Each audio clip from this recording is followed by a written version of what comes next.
We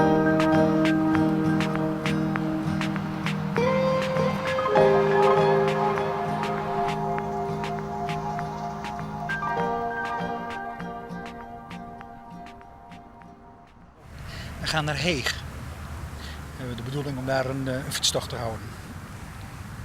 Een rondtocht zo richting Borkum, rond de meren daar zo. En een beetje nog genieten van het mooie weer wat er vandaag is. Dus het wordt een ontspannen vakantie? Dat zeker, ja. Ja, een beetje genieten nog. Ja. En wat is de reden dat u even de drukte ontvlucht? Drukke baan. En waar je veel met je gedachten bezig bent. En ook fysiek wel veel werk moet verrichten.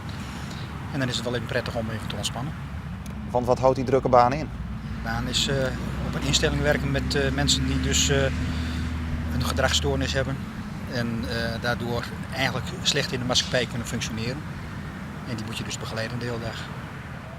Praten we dan over autistische mensen? Ja, praten we over autistische mensen. Een grotendeel wel.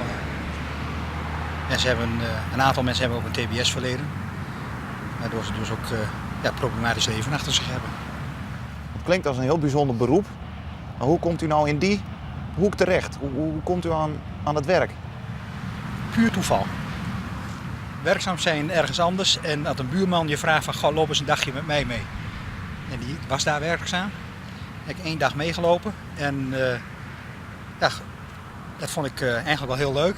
Dus bij de eerste beste vacature die er was, heb ik gesolliciteerd en heb ik geluk gehad. Want wat deed u daarvoor? Ik was ondernemer. We hadden een onderneming in een soort woninginrichting waarbij wij gordijnen, behang, verf, rolluiken, veranda's, garagedeuren verkochten.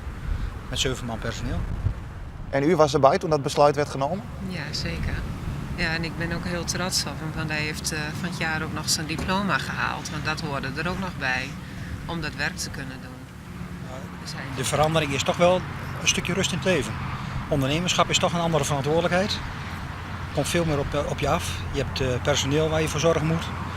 Financiële zorgen die daarbij zijn. En dat is nu allemaal voorbij.